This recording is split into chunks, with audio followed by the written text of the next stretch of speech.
तुम कब मेरी बात सुनोगे? आखिर मैं तुम्हारी पत्नी हूँ, काव्या ने गुस्से में अविनाश से कहा। अविनाश बिना बोले घर से बाहर निकल गए। काव्या अपनी सास सुलोचना जी की बहुत इज्जत करती थी, लेकिन सुलोचना जी हमेशा उसे नीचे दिखाने की कोशिश में लगी रहती थी। आज भी वही काव्या ने सुबह जल्दी उठकर नाश्ता बनाया। अविनाश को सूजी का हलवा बहुत पसंद था, इसलिए उसने नाश्ते के साथ हलवा भी बनाकर सभी को परोस दिया।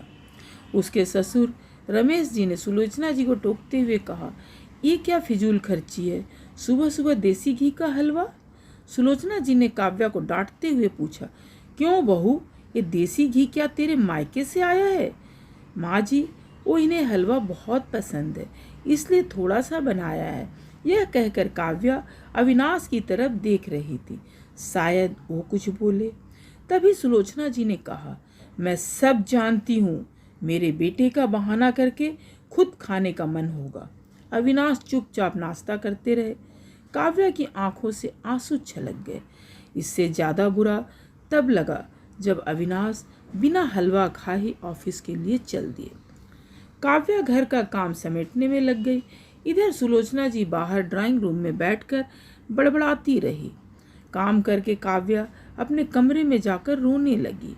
कितने नाजों से पाला था उसे उसके पापा ने, उसे आज भी याद है। एक बार उसने गाजर के हलवा बनाने के लिए कहा था, लेकिन माँ ने सूजी का हलवा बना दिया था। पापा को जब यह पता लगा तो वे तुरंत बाजार गए, वहाँ से ढेर सारा गाजर का हलवा ले आए और उस दिन बिना कहे 2-3 दिन में गाजर का हलवा बनने लगा।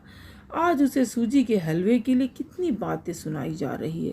उसे गुस्सा सास ससुर पर नहीं, अविनाश पर था, जो कि कुछ नहीं बोल पाए। शाम को जब उसने अविनाश से शिकायत की तो बस इतना ही बोले, इस घर में केवल माँ की पसंद का खाना बनता है, आगे से मेरी पसंद का कुछ मत बनाना। काव्या ने अविनाश से बात करनी ही बंद कर दी। आखिर क्या कसूर था काव्या का? यही क्यों अविनाश से बहुत प्यार करती थी। इसी तरह कुछ दिन बीत गए। एक दिन काव्या ने सुलोचना जी से कहा, माँ जी, मैं अपने घर जाना चाहती हूँ कुछ दिन के लिए, अगर आप कहे तो आज ही चली जाऊँ। कई दिन पहले माँ का फ़ोन आया था, कह रही थी पापा की तबीयत ठीक नहीं है। सुलोचना जी वहाँ जब भी जाती है 1 सप्ताह से वापस नहीं आती। घर का काम कौन करेगा?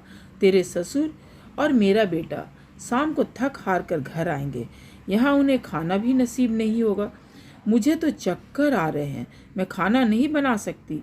जाना है तो 1 दिन के लिए चली जा। काव्या मन मार कर 1 दिन के लिए पीहर पहुंच जाती है। वहां पहुंचकर उसे और भी आश्चर्य होता है।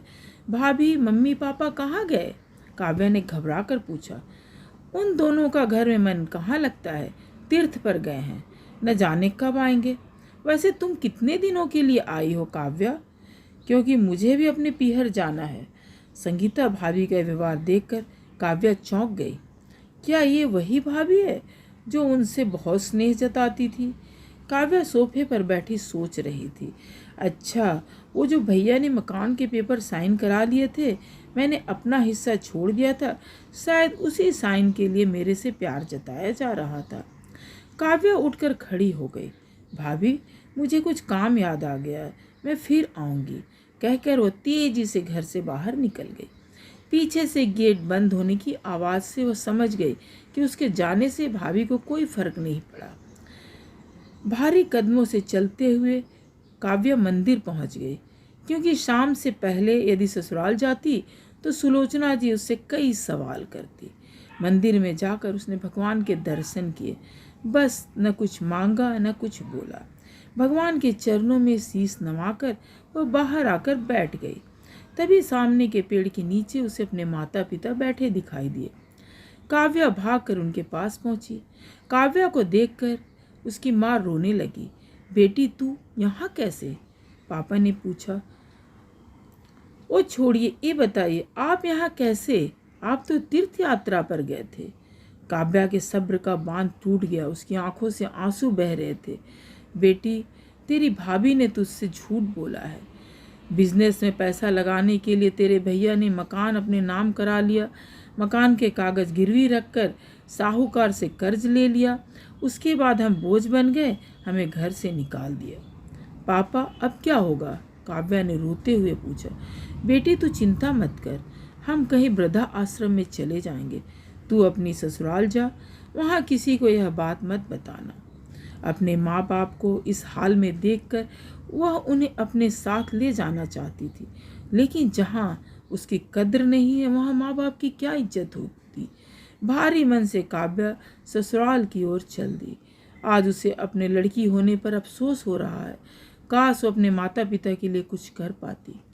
घर आकर उसने बहुत मुश्किल से घर का काम निपटाया। उसके बाद अपने कमरे में जाकर गुमसुम बैठ गई। उसकी आंखों से आंसू बह रहे थे। अविनाश अपने ऑफिस के काम में लगे हुए थे। जब वे सोने आए तो काव्या से पूछ बैठे, क्या बात है, आज फिर माँ की कोई बात बुरी लग गई जो आंसू बह रही हो? काव्या अपने आप को रोक नहीं पाई और उसने रो रो कर सारी बात अविनाश को बता दी। क्या माँ पिताजी को यहाँ ले आए? वे इस उम्र में कहाँ जाएंगे? अविनाश ने कोई जवाब नहीं दिया और करवट लेकर सो गए। इस बात से काव्या को बहुत गुस्सा आया। आज से मैं भी इसके माँ बाप की सेवा नहीं करूँगी, देखती हूँ कौन इनकी सेवा करेगा। रोते रोते काव्या सो गई। 2-3 दिन बीत जाने पर उसकी चिंता बढ़ती जा रही थी। एक दिन वह सब्जी लेने के बहाने उसी मंदिर में पहुंची, लेकिन उसके माता पिता वहाँ नहीं थे।